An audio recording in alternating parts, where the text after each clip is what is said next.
Imagine करो, अगर कोई आदमी जो पिछले 5 साल से मरा हुआ था अचानक वापस जिंदा हो जाए। वो आदमी सिर्फ जिंदा ही नहीं होता बल्कि उस आदमी को बहुत सारी सुपर पावर्स भी मिल जाती हैं और वो इन पावर्स का इस्तेमाल बहुत ही खतरनाक तरीके से करता है।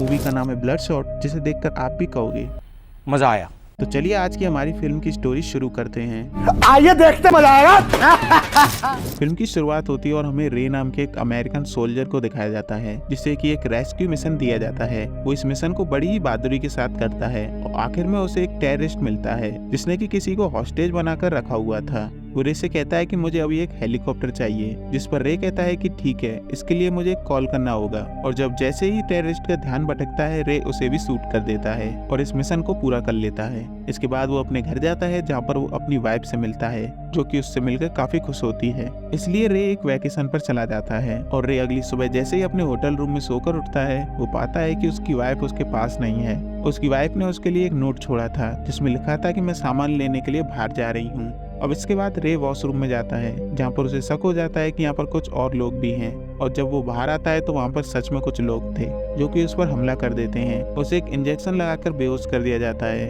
अब रे की जब आंखें खुलती हैं तो उसके सामने एक्स नाम का एक आदमी होता है। वो रे से पूछता है कि हम जितने भी हॉस्टेजेस बनाते हैं उनकी इन्फॉर्मेशन तुम्हें कहाँ से मिलती है। रे कहता है कि मैं इस बारे में तुम्हें कुछ नहीं बताऊंगा। इसलिए एक्स रे की वाइफ को उसके सामने लाता है और रे से कहता है कि अगर तुमने मुझे नहीं बताया तो मैं इसे मार दूंगा। अब क्योंकि रे अपनी वाइफ को मरते हुए नहीं देखना चाहता था, इसलिए वो उनसे कहता है कि देखो, मुझे इस बारे में कुछ नहीं पता, हमें सिर्फ ऑर्डर्स मिलते हैं और हम सिर्फ उन ऑर्डर्स को फॉलो करते हैं। अगर तुम कुछ और पूछना चाहते हो जो मुझे पता है तो वो मैं तुम्हें बता दूंगा। लेकिन एक्स उसकी बात नहीं मानता और उसकी वाइफ को उसकी आंखों के सामने ही मार देता है। ये देखकर रे को बहुत गुस्सा आता है और वो एक्स से कहता है कि अगर तू जिंदा रहना चाहता है तो मुझे मार दे, क्योंकि अगर मैं बच गया तो तू कभी भी जिंदा नहीं रह पाएगा। और इसलिए एक्स उसे मार देता है। खैर अब एक बार फिर से रे की आंख खुलती है और इस बार वो एक लैब में होता है। उसकी बॉडी पर कई सारी वायर्स लगी हुई थी जिन्हें वह जल्दी जल्दी हटाकर यहाँ से जाना चाहता था। लेकिन तभी यहाँ पर एक लड़की आती है जिसका नाम केटी है। वो रे से कहती है कि तुम्हें कुछ नहीं होगा, हम तुम्हारे साथ हैं। तभी यहाँ पर इस लैब के हेड डॉक्टर एमिल आते हैं, जो कि रे को बताते हैं कि तुम कुआलालंपुर में हो, जहाँ पर हम राइजिंग स्प्लिट टेक्नोलॉजी पर काम करते हैं और तुम हमारे इस एक्सपेरिमेंट का सबसे कामयाब हिस्सा हो। हम उन्हीं सोल्जर्स पर एक्सपेरिमेंट करते हैं जो कि जंग में अपने आँख, कान, नाक, हाथ या बॉडी का कोई भी पार्ट्स को खो देते हैं। लेकिन आज से पहले हमें इतनी बड़ी कामयाबी कभी नहीं मिली जितनी तुम्हारे साथ मिली है। यहाँ पर रे को कुछ समझ नहीं आ रहा होता है, इसलिए वो रे को लैब के दूसरे हिस्से में ले जाते हैं जहाँ पर जिमी नाम का एक सोल्जर रनिंग कर रहा था। डॉक्टर एमिल बताते हैं कि देखो, इस सोल्जर को इसने जंग में अपने दोनों पैर खो दिए थे, लेकिन मैंने इस टेक्नोलॉजी की मदद से इसे एकदम ठीक कर दिया है। यहाँ पर एक और सोल्जर भी होता है जिसकी आंखें खराब हो गई थी और इसे भी इस डॉक्टर ने अपनी टेक्नोलॉजी से ठीक कर दिया था। और केटी भी इन्हीं में से एक थी। एक बार वो पानी में डूब गई थी, जिस वजह से उसके गले के सांस लेने की सारी नलियां खराब हो गई थी। इसलिए इस डॉक्टर ने उसके लिए भी एक डिवाइस बनाया जिससे वो सांस ले सकती है। वो किसी भी धुएं या किसी रेडिएशन वाली जगह पर सांस ले सकती है जहाँ पर कोई आम आदमी सांस नहीं ले सकता। रे कहता है कि हाँ ठीक है, लेकिन इस सबसे मेरा क्या लेना देना। ये बात सुनकर डॉक्टर उसके हाथ पर एक कट लगाता है जिससे उसका खून निकलने लगता है। लेकिन अगले ही पल तेजी से उसका जख्म हील होने लगता है और अगले ही पल हमें दिखाया जाता है कि रे की बॉडी उसके ब्लड के साथ बायोमैकेनिकल ट्रांसमीटर्स अपने आप ही फ्लो करते हैं, जिसका मतलब यह था कि अब उसकी बॉडी का अगर कोई भी हिस्सा जख्मी होगा तो बायोमैकेनिकल ट्रांसमीटर उसे अपने ही आप रिपेयर कर देंगे। रे कहता है कि लेकिन मुझे कुछ भी याद क्यों नहीं आ रहा, जिस पर डॉक्टर उसे कहते हैं कि तुम्हारी मौत हो चुकी थी, जिसके बाद हमने तुम्हें आर्मी से ले लिया, तुम्हारे ऊपर एक्सपेरिमेंट्स किए और तुम्हें फिर से जिंदा कर दिया, यानी कि अब तुम पूरी तरह से हमारे हो। साथ ही वो डॉक्टर उसे अपना हाथ दिखाता है और कहता है कि बचपन में एक बीमारी की वजह से उसे काट दिया गया था, लेकिन अपनी इस टेक्नोलॉजी की मदद से मैंने अपने इस हाथ को दोबारा पा लिया। रे काफी दिनों के बाद जागा था, इसलिए वो काफी थका हुआ था। इसलिए वो डॉक्टर से कहता है कि मुझे आराम करना है। और अब अगली सुबह वो जैसे ही सोकर उठता है तो उसे और भी शक्तियों का एहसास होता है। अब वो जैसे ही पंचिंग बैग पर पंच करता है तो एक ही पंच में उसे बीच से फाड़ देता है। अब इसलिए वो एक पिलर पर पंच मारना शुरू कर देता है, जिससे वो पिलर भी टूट जाता है। इसके बाद वो केटी से मिलने जाता है जहाँ पर वो उसके साथ ड्रिंक करता है। यहाँ पर एक म्यूजिक बज रहा था और ये म्यूजिक उस जगह पर भी बज रहा था जहाँ पर उसकी वाइफ की हत्या की गई थी। यहाँ पर रे को सब कुछ याद आ जाता है, इसलिए वो अपनी वाइफ के कातिल को मारने के लिए निकल पड़ता है। डॉक्टर को जब ये बात पता चलती है तो वो उससे ऑनलाइन कनेक्ट होकर उसे वापस आने के लिए कहता है।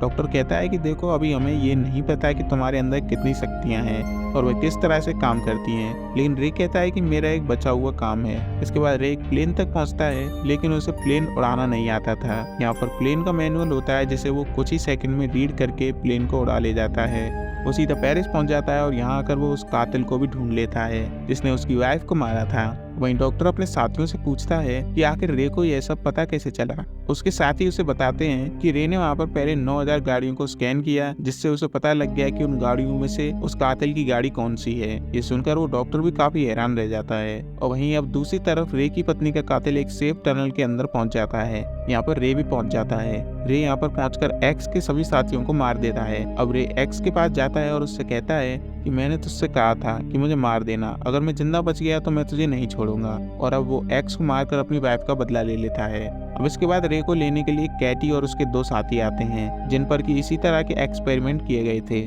वो रे से कहते हैं कि हमें यहाँ के सारे सबूत मिटाने होंगे, नहीं तो गवर्नमेंट को इसके बारे में पता चल जाएगा। रे काफी थका हुआ महसूस कर रहा होता है। केटी उससे कहती है कि तुम्हारी ट्रांसमीटर चेंज करने का वक्त आ गया है क्योंकि तुमने उनकी एनर्जी को यूज कर लिया है। इसके बाद उसे लैब में लाकर उसके ट्रांसमीटर को चेंज किया जाता है और तभी उसके सामने उसका साथी जिमी आता है। और यहाँ पे हमें पता लगता है कि रे के दिमाग में बार बार नई यादें डाली जाती हैं और अपने मिशन और अपनी यादों के मुताबिक ही वो अलग अलग लोगों को मारता है। और अभी जो उसने अपना आखिरी मिशन पूरा किया है जिसमें उसने अपनी वाइफ के कातिल को मारा था, वो भी उसके दिमाग में डाला गया था। एक्स कोई क्रिमिनल नहीं था और ना ही उसने उसकी वाइफ को मारा था, बल्कि ये सारी यादें उसके दिमाग में डाली गई थी ताकि वो एक्स को मार दे। दरअसल यहाँ पर जो डॉक्टर एमिल था जिसने रे को बनाया था, उसी के साथ काम करने वाला एक और डॉक्टर था। इससे पहले भी रे ने जिन 3 लोगों को मारा था वो सब के सब डॉक्टर के साथ काम करने वाले थे। दरअसल ये डॉक्टर नहीं चाहता था कि इस टेक्नोलॉजी के बारे में किसी को भी पता चले। वह इस टेक्नोलॉजी से रे को अपने निजी तौर पर इस्तेमाल करना चाहता है। अब उसके दिमाग में फिर से एक मिशन को डाला जाता है जिसमें उसे बैरिस को मारना था, जो कि खुद एक डॉक्टर था और पहले वो भी डॉक्टर एमिल के साथ इसी प्रोजेक्ट में शामिल था। इसलिए रे उसे मारने के लिए पहुंच जाता है और रे को भी इस बारे में पता लग गया था कि उसके साथ उसका एक प्रोग्रामर भी होता है जिसका नाम वीगन्स होता है। वो वीगन्स को कहता है कि तुम यहाँ से चले जाओ, इसलिए उसे जाना पड़ता है। अब रे उस तक पहुंच जाता है और अब जैसे ही रे उसे मारता है, वीगन्स अपनी रिमोट का बटन दबाकर EMPSC बॉम्ब को एक्टिवेट कर देता है, जिससे रे डॉक्टर की रेंज से बाहर चला जाता है। वो उसे देख भी नहीं सकता था और ना ही अब उसे कंट्रोल कर सकता है। इस बात से डॉक्टर बहुत परेशान होता है। दूसरी तरफ जब रे को होश आता है तो उसके सामने वीगन्स होता है, वही प्रोग्रामर जो कि बैरिस के लिए काम करता था। हालांकि अब बैरिस की जान जा चुकी है। यहाँ पर वीगन्स रे को बताता है कि वो डॉक्टर तुम्हें अपने फायदे के लिए इस्तेमाल कर रहा है। जब भी तुम किसी मिशन को पूरा करते हो तो उस मिशन की मेमोरीज को डिलीट करके तुम्हारे दिमाग में नई यादों को डाला जाता है, इसलिए तुम अलग अलग मिशन पर अलग अलग लोगों को मारते हो। इसके बाद रे को भी अपनी कुछ यादें आती हैं जिसमें वो देखता है कि उसने हर बार अपनी पत्नी के कातिल को अलग अलग तरह से अलग अलग सूरतों में कई बार मारा है, जिससे वह समझ जाता है कि वो डॉक्टर उसका इस्तेमाल कर रहा था और उसे यकीन हो जाता है कि उसकी वाइफ अभी भी जिंदा है, क्योंकि उसकी वाइफ की मौत की यादें सिर्फ उसके दिमाग में डाली गई थीं। इसलिए वह अपनी वाइफ के पास जाना चाहता है। वीगन्स उसे समझाता है किसी भी ऑटोमेटिक कार को यूज मत करना, वरना डॉक्टर को पता लग जाएगा कि तुम कहाँ पर हो। और इसलिए वो एक मैनुअल कार से अपनी वाइफ के पुराने घर पर पहुंच जाता है, जहाँ पर उसकी वाइफ सच में जिंदा होती है। वो उसे देखकर बहुत खुश होता है। वो उसे गले लगा लेता है, लेकिन उसकी वाइफ उसे देखकर खुश नहीं होती। वो काफी हैरान होती है। वो उससे कहती है तुम खुद ही मुझे छोड़कर गए थे। रे कहता है कि मैं तुम्हें कब छोड़कर गया था, जिस पर वो कहती है 5 साल पहले। यह सुनकर रे खुद काफी कंफ्यूज हो जाता है कि उसके दिमाग में इतनी पुरानी यादें तो नहीं थी। अब रे समझ जाता है कि वह डॉक्टर उसका इस्तेमाल कर रहा था और अब रे किसी भी तरह से उस डॉक्टर से अपना बदला लेना चाहता था। वह डॉक्टर भी समझ जाता है कि रे उसे मारने आ रहा है, इसलिए वह जिमी जिसके पैर रोबोटिक थे और वह दूसरा आदमी जिसकी आंखें उस डॉक्टर ने बदली थी, वो उन दोनों को रे को मारने के लिए भेजता है। हालांकि रे अपनी जान बचाने की कोशिश करता है, लेकिन वे रे को बेहोश करके उसे एक बार फिर से लैब में ले आते हैं, जहाँ पर उसके दिमाग से फिर से सारी यादों को मिटा दिया जाता है और एक नया मिशन डाला जाता है जिसमें उसे वीगन्स को मारना था, क्योंकि उस डॉक्टर के हर एक राज को वीगन्स अच्छी तरह से जानता था। लेकिन केटी इसके खिलाफ होती है कि केटी, जिमी और उसका दूसरा साथी इस मिशन में अपनी मर्जी से आए थे, लेकिन रे ने ऐसा नहीं किया था। उसे जबरदस्ती इस मिशन में लाया गया था। इसलिए केटी वीगन से मिलती है और वो तय करती है कि वो डॉक्टर और उसकी पूरी कंपनी को पूरी तरह से खत्म कर देगी। अब क्योंकि केटी किसी भी धुएं में सांस ले सकती थी, इसलिए वो स्मोक बॉम्ब्स को डॉक्टर के सर्वर तक ले जाती है और वहाँ पर आग लगा देती है, जिससे उस डॉक्टर का सारा डेटा खत्म हो जाता है। वहीं दूसरी तरफ हमें रे को दिखाया जाता है, जहाँ पर जिमी और उसका साथी पहुंच जाते हैं और वहीं अब इन तीनों में भयंकर फाइट होती है। रे इन दोनों पर भारी पड़ रहा था क्योंकि वो इनसे ज्यादा ताकतवर था। वो एक एक करके इन दोनों को मार देता है और अब इसके बाद रे डॉक्टर के सामने पहुंच जाता है। इस डॉक्टर के पास गन होती है जिससे वो कई सारी गोलियां रे को मारता है, लेकिन क्योंकि रे के अंदर एक ऐसी प्रोग्रामिंग थी जिस वजह से उसकी बॉडी अपने आप हील हो जाती थी, लेकिन ऐसा करने की वजह से उसकी शक्तियां भी कम हो रही थीं। लेकिन अब रे डॉक्टर के पास पहुंच जाता है और ये सब वीगन्स भी देख रहा होता है। वो रे से कहता है कि तुम्हें जल्द से जल्द वापस आना होगा, वरना तुम्हारी सारी की सारी पावर्स खत्म हो जाएंगी, तुम मारे जाओगे। लेकिन रे उसकी बात नहीं सुनता। वो डॉक्टर का बम लेता है और खुद के साथ उसे ब्लास्ट कर लेता है, जिससे इन दोनों की जान चली जाती है और बाद में इस डॉक्टर की कंपनी भी पूरी तरह से खत्म हो जाती है। वहीं कुछ दिनों के बाद दिखाया जाता है कि रे फिर से जिंदा हो गया है। उसके सामने वीगन्स है। दरअसल वीगन ने उस टेक्नोलॉजी को और भी ज्यादा इम्प्रूव करके रे को फिर से जिंदा कर लिया था। वो कहता है कि मैंने तुम्हारे बायोमैकेनिकल ट्रांसमीटर को, जो कि तुम्हारी बॉडी के अंदर फ्लो करते हैं, उन्हें और भी ज्यादा ताकतवर बना दिया है और अब तुम्हें बार बार चार्ज होने की भी कोई जरूरत नहीं है। जिसके बाद रे कैटी के पास जाता है और अब ये दोनों एक नए सफर पर निकल पड़ते हैं, क्योंकि अब इन दोनों का इस दुनिया में कोई भी नहीं है और अब अपनी इन शक्तियों का ये दोनों अच्छे के लिए इस्तेमाल करना चाहते हैं। अगर आपको ये वीडियो पसंद आई हो तो वीडियो को लाइक और इस चैनल को सब्सक्राइब करना ना भूलें। Thank you.